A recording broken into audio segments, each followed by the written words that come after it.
So we'd like to introduce you to our very good friend, Hernan Cattaneo, who's been a long-time friend of ours. Ooh, showing our age really now, aren't we, Hernan? Hey guys, great to talk to you, and super happy to be on this project. Yes, long time. Yeah. Yeah, it was funny because when Dave and I were first kind of getting the 36 dB thing together, you know, of course we had a few names that we'd definitely wanted to collaborate with, and yours was definitely one of the first that came up, you know, because we've been following what you've been doing for a long time, and you know, you did what you and Nick have been doing as well, you know, with the Soundgarden thing, and you know, the size of the productions of what you guys do now is really a testament to your careers, you know what I mean, and where you've kind of got to as DJs and as artists, you know. So musically for us, as well, it was just a great opportunity. Sorry, Dave. Yeah, sorry. Musically as well, it was definitely something that we thought, apart from it being good music, that it would fit in with what we were doing, and obviously with you playing some of our music over the years, Hernan, we thought it would be a great idea to work on something together. Yeah, of course, you know, first let me thank you. Like, you know, it's an honor for me that you guys invited me to be part of the project. You know, the same way you maybe be following what I been doing in the last 20 years as a DJ. You know, I was following what you guys we were doing in production, you know, through many outputs you guys have, you know, from working with Sasha or Centre or whatever you guys have been doing. Always been in touch, you know, and not only just supporting the music, but also, you know, there's from all the universal, the universe of producers, you know, there are some you get more interest than others, you know, and you guys, you always been super respected by me and by all my friends, you know, and always been like, you know, oh, these guys, you know, so it's great to be together working on this. Yeah. So I mean, give us a bit of a background of where your kind of career first kind of took off, because I know it was a chance meeting and playing with Mr. Oakenfold, wasn't it? That kind of opened a bit of a door for you, wasn't it? Yeah, that was kind of like in the middle of my career. My early stages was, of course, in Argentina, you know, playing in clubs, doing all the hard work of trying to introduce club music to a rock and Latino music country. There were a bunch of like 10 DJs like me that we were all, they were the ones we were traveling and hearing house music, progressive music, melodic music outside, and then coming back to the country and trying to introduce that. It took a while, and right up when we were just doing kind of well in Argentina, it was that day when I had the chance to open for Paul Oakenfold. He was about to become like the first superstar DJ, and went from playing clubs to stadiums, and the lucky I was that you know, he was looking for an opener, and he liked what I did for him, and he invited me to join him on tour for the world, which I never did before. You know, there was never an Argentinian DJ traveling out, actually not even South Americans. Most DJs of the scene, probably you guys know, they were, you know, from Europe or from the US.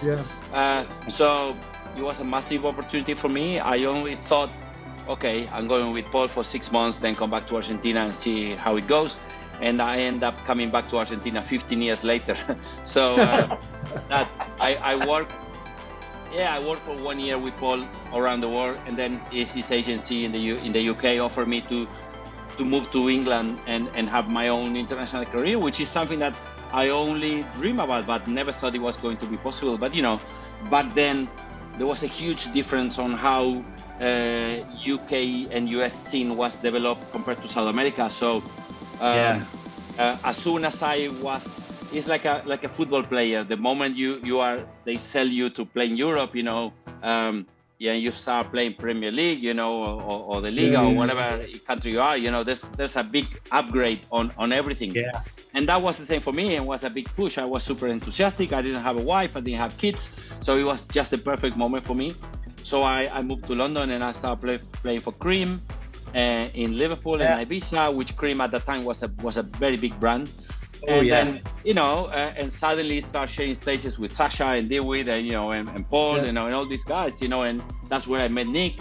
Where since then I've been working a lot with him. So it was like a one of those moments, you know, like I was in the right time and the right place, you know, and of course a total life changer for me. And then since then I've been having, let's say, the side of my career that everybody knows, doing CDs for Renaissance and and playing with the guys, and being part of the some people like to call it progressive house thing, other people say melodic, other people say whatever, but this kind of sound that we all like and play. Yeah, I mean, there's definitely a theme to it, isn't there? You know what I mean? And you and Nick have both got very similar tastes as well. So as much as like you look at John and Sasha, I mean, you and Nick, really had this kind of musical bond, didn't you? So it was always a relationship that was going to flourish, just because, you are good friends as well. But it's all about the music, isn't it? And the way they relate with each other and stuff. So, yeah, it's been great. It's funny, like, Nick was a big DJ. He was resident at Cream when I entered as a new guy. So he was already a star. He was doing the Way Away stuff. He was doing the Back to Mine stuff. He was a super big DJ on the league of the other guys when I was a newcomer. But we clicked super well. He was very generous to open doors for me and treat me like one of us. Same like the other guys. I remember like. One day I was talking to Anthony Papa, which was the superstar of Australia, and he said, I don't know what we were talking about. He said to me, "Hernan, you are one of us now." And I got like goosebumps, like what he's talking about. I never considered myself on their level. Yeah. And I say, Anthony, what are you saying? But then everybody, all those guys were super generous to me, and they were helping me. And of course, I know at the same time that I was kind of representing South America, which was like a great market for them. Especially in terms of love of the music, they all realized very, very quick. All those DJs that whenever they would come to play in South America, especially in Argentina, people would love them. So it was like a super nice bond from the beginning. I would say late 90s, early 2000s, till now. Yeah. We're still playing together, and we having always a great time. I think everyone's got a good Nick Warren story about them helping them out in some way, right? I mean, I can remember. He is the oldest man in electronic music, I think, isn't he? But he's also, I think he's also one of the, I remember back in the day, when you're struggling to kind of get your music out there. I remember Nick being one of the few people that would always get back to you about what you'd done, and if you bumped into him on the road or something, he would always come and say hello, and he, I don't. Nick's definitely played a big part in my career for sure. No, everybody in this scene owns a big part of in Nick. Yeah. He's a super nice guy. We've been playing together for 20 years. I have super laugh and always play quality music. We don't play exactly the same sound, but very similar, so go along very well together. Yeah. And not many people expect this, but we never ever talk about music. We never plan nothing. The only rule is that that's what you call a DJ, Hernan. That's a lost art these days. That's a DJ. Yeah. The only rule is that we like to play 3 tracks each, just to keep the flow. Cool. So and normally he starts because he's very good on setting up the group. Normally I take like half an hour to set up the group properly, and he does it like in 10 minutes. So it's better for him to do it. He's a master of that. And he brings super fun to the party. We enjoy super nice together. I think Nick and Danny Howells, they are the 2 nicest guys in the business. No doubt. I saw the video of you and Nick following Sasha and John in Tomorrowland. That's Amsterdam. Amsterdam and Loveland, not Loveland. Yeah, Loveland. Sorry, that looked amazing. I mean, you could see Nick go straight into it as well. Yeah, it was such a treat for the clubbers also, because they love what the guys play, and they love what we play, and it's not very usual we play all the 4 all in a row, so it was. And after that, they were taking pictures, and those pictures were around on the internet for 2 weeks. Like, the 4 guys, together. Yeah, I saw that. It's a rarity to see, like that. That's what I thought was really quite exceptional about it. Exactly. Like, it's nice that after so long, we're still around. We're still rocking festivals around the world every week. Yeah. It's kind of very rewarding. Well, Yeah. I think a lot of that as well. I mean, like from looking at the like Cordoba that you've been doing down in Argentina, and a lot of the events that you've kind of been building with crews and your team and stuff. I mean, they're really massive productions now, aren't they? I mean, it's super impressive. It's interesting you say that because since of course in Argentina I'm like a very popular.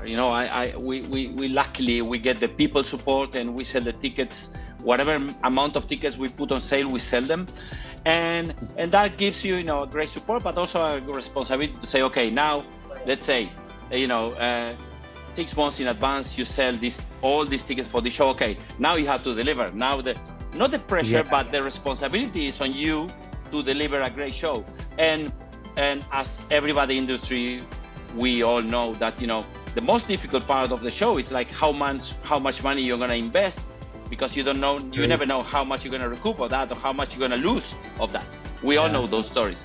So having this big, massive support from the Argentinian crowds that they always buy all the tickets, give us, especially Cruz, the promoter, or BMP, the other promoters, or Folk, the other guys that I work with, they give the chance to invest heavily on the show because they have the support already, They don't have that kind of struggle that whenever they don't know how it's going to be.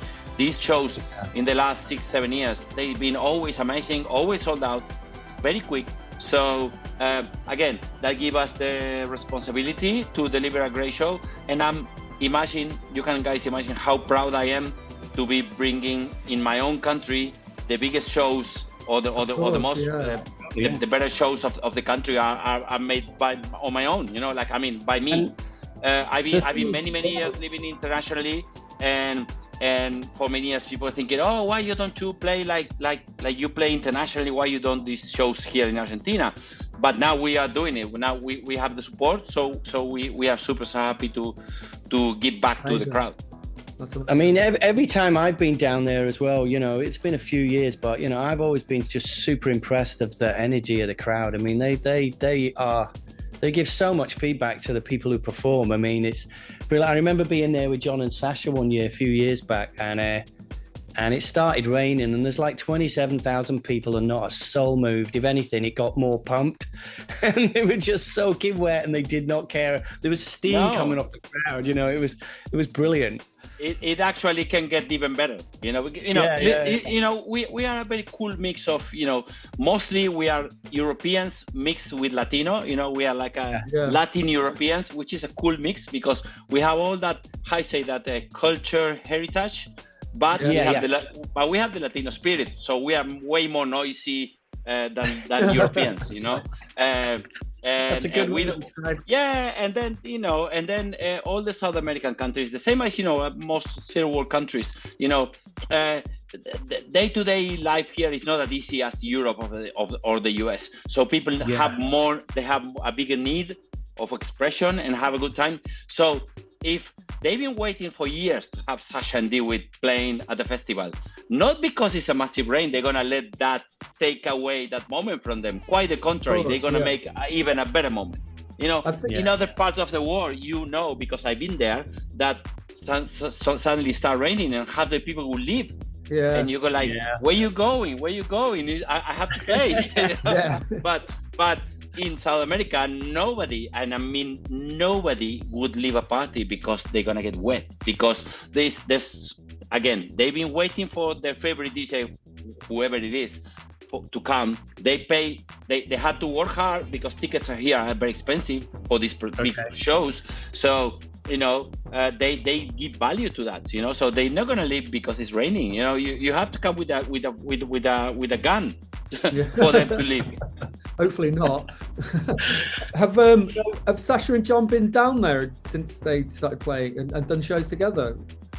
Yes, they keep coming all the time, sometimes together, sometimes on their own.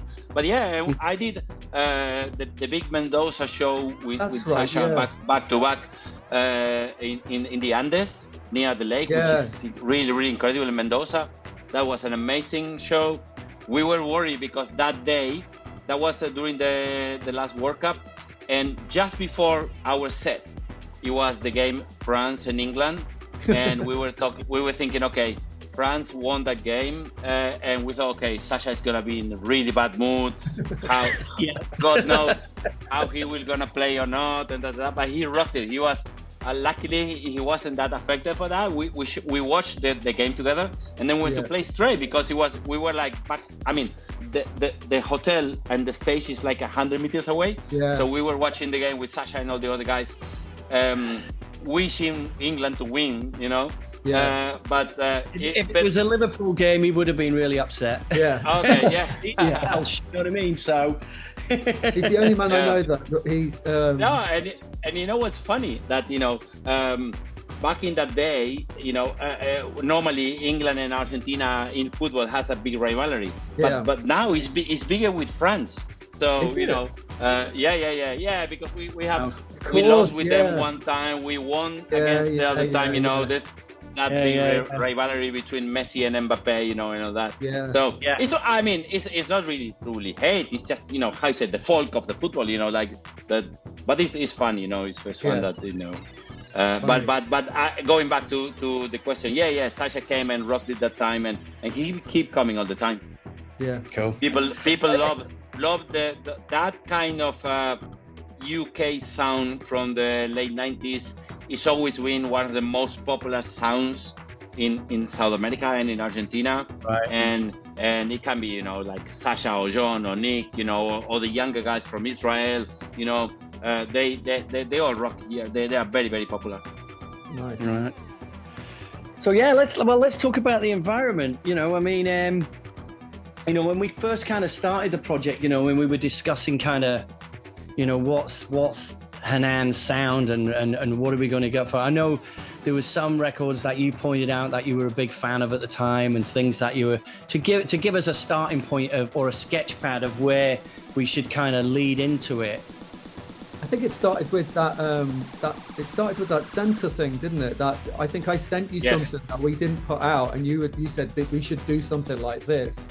And I think I remember perfectly. We started on that kind of why you never put your track there? Amazing. But you never put them out. Do you know what the thing is we are every month, because we built up so many, we've got a release and pretty much a remix now every month, one mix and one original coming out for about 6 months now. So amazing. Without getting too sidetracked, it's just what it's like. You kind of we make so much music. Well, if I have your talent, I would put 2 singles every week. Wow, that's very nice of you to say, Hernan. I'll have a word with Dennis and tell him we need to up our game a little bit. But back to the environment. Yeah, I think we started off at that, and we did that. I think we started with the Solaris track, didn't we? Which is the houseier one. House, yes, yeah. And then I remember correctly, we were talking about doing something because Baz and I were both fans of the Balance series that you did, where the first CD was a bit more mellow, and we were like, well, we should do something like that because that's Hernan is all over that. Yeah, so we love that. Yeah, so we started talking about we went back and forth a few times about doing something like that. And did we do the ambient or the down tempo one first? I can't remember. I think it was the down tempo. Down tempo, yes, it was the down tempo. And then you guys decided you were going to do like a bigger pack, and then came with the melodic mix. Yeah, but that was your idea.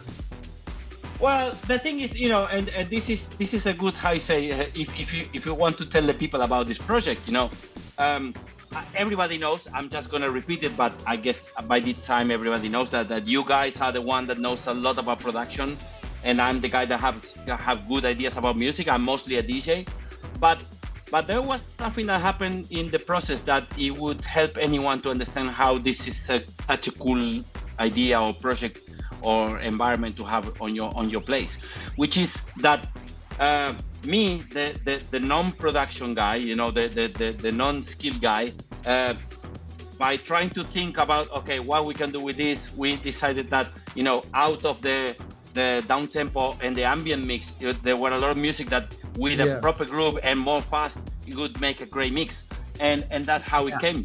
So that gives you that tells you exactly about the possibilities that you can go with this. You have 5 different environments, but from each one of them you can go from melodic even to techno if you want to, which is amazing, especially to guys like me, which were again we are not so, you know.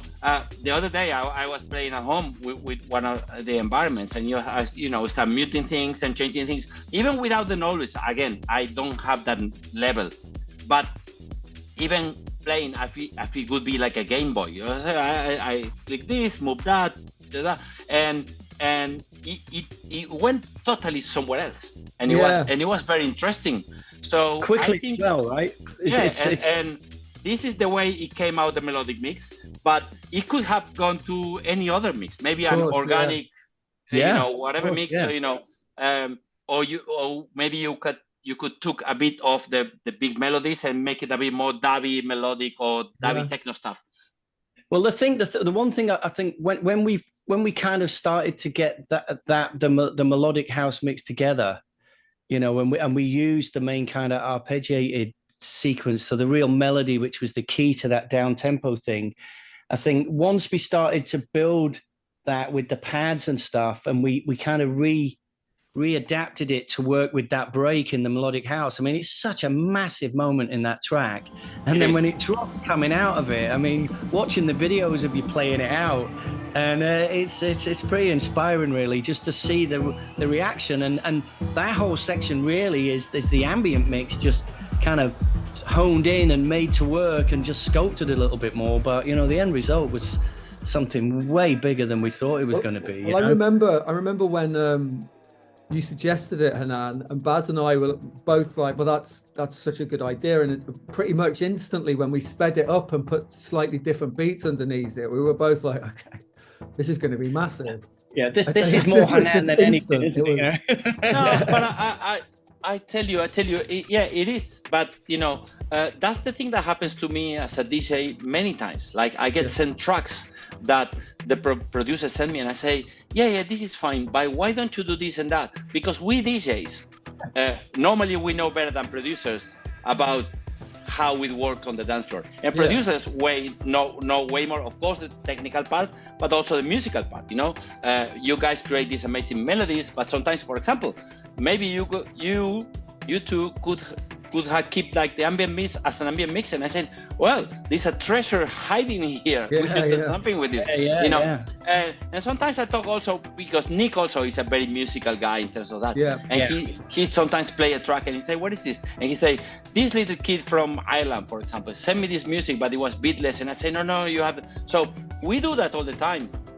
Not try to be part of the project, just try to, for us, is to have a new track to play, and for the producers, it's a good way of getting more of amazing music, Well, feedback like that, I mean, for anyone, I mean, us as well, you know what I mean? I mean, for someone who's just kind of starting out, and you can see that there's a real talent there. I mean, I know you and Nick, Sasha as well, have got a real reputation of supporting young upcoming artists and giving them feedback, and that's gold to them, you know what I mean? So, I mean, it's a two-way street, isn't it? You're getting something out of it because you're giving them a suggestion and they come back and you've got something unique that you're going to be the first one out there to play it, which is what a DJ wants to be, and you've got something unique, but you're also helping this person get to a point where this track could be the next huge thing for them. And sometimes you need advice, I mean, that's where a DJ mind comes into things more so than the production side of it, because what records fly when you're playing out, you know what I mean? And you're like, oh, if it just did this. And sure enough, if they go and do it, it comes back and it's like, there you go. I think, told you. I think that's what I think is exciting about what we've done together, is that, no matter what level you're at, or, where you fit into the kind of the styles that are in the environment, these are incredible tools for people who maybe are DJs that want to make music, or are, musicians that, or producers that want to kind of learn about how, making bigger or club tracks that are a lot more club friendly, because these have been basically through your head, Hernan. You've kind of gone this. So and they've been road tested, They've been road tested as well. You look at the videos, And you know, the proof is in the pudding, as they say. It's kind of, you know, yeah, it's exciting. I know Baz and I are both excited about what people are going to get up to with these environments. I think at the same exactly, you know, the same way I felt when I started messing around at home. You know, I mean, I knew already because I went to the studio with you guys and you told me about these things. But it's not until when you sit down in your home, but you feel like you are at your studio, because any kid that at home, even like, as I said, I think the good thing also is that you can be like a total beginner. I mean, like mostly beginner. And you can get away with it doing something with this. It's not that you have to have a lot of knowledge. And then at the same time, if you have more loneliness, there's also, you know, the chains and all that they are always interesting to have for. I was talking to the other day about this project with some guys that they already know what they're doing, but they still telling me, they were asking me about some features when I say, yeah, you have this, you have that. So they were super interested. But again, the younger ones or the newcomers, you know, it's like, okay,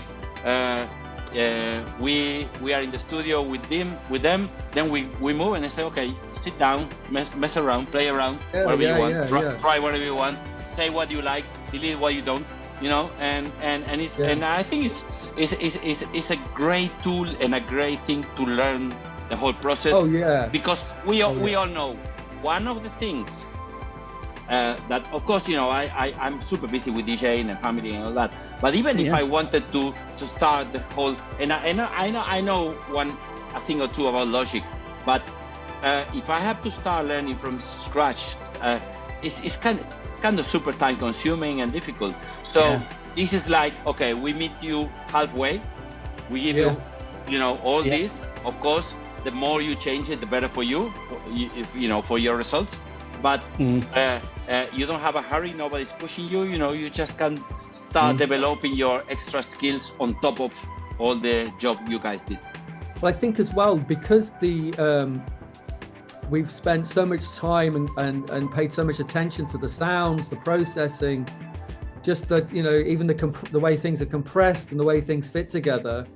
You can learn, you know, not only are they very useful, but you can learn a lot about how to build your own versions of these effects and this processing, because it's laid out in front of you, and you know that the compressors after the delay, or vice versa, or because there are so many different ways of processing these sounds, not only the presets on these sounds, but on the effects.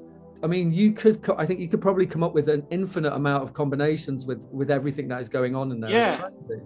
Well, I mean, for me, you know, we've got our friend Alex who does videos for us, and he's done a little exploration kind of, you know, coming up with a track from scratch, and he gave himself an hour, and he's done a video which is going to be on the website. And, amazing. And he's really into his breaks, so he was drawn to the breaks mix. And, you know, he sped it up to, I think, 132 and changed the beats a bit and made it a bit more his own.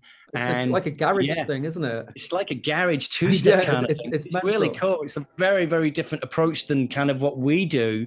But that's kind of the most exciting thing about it. It's going to be interesting to see what other people's reinterpretations of things are and how they, you know, develop them and make them their own. You know what I mean? It's going to be interesting to see what people come up with, you know? I think that's the coolest part of the project, that the new kids can go anywhere, you know, and they can come with something that, you know, maybe you only recognize some bits of it, but they did it because they started with this project. Yeah. A few months ago, I gave away some stems for kids to participate in like a they could make mixes of that. And I got sense like, I don't know, hundreds, but there were some that they were really, really good, and now they are out on a label. You know, it's a great, it's a big, big tool for newcomers. Definitely. I mean, like we're saying, you know what I mean? To think that, you know, what we've actually done and what we've created is allowing someone to kind of find something about themselves they didn't know they were capable of. Like you were saying, you know, whether you're inexperienced or you are experienced or you're a pro, You know, I think there's something in there for everybody, you know, so it kind of opens a gateway for you to kind of really explore things, you know, ahead of your abilities, because so much of that's already been done within the groundwork. And like Dave says, you know, the only way you're going to learn is to get in there and get your hands dirty, and there's so much to play around with, you know.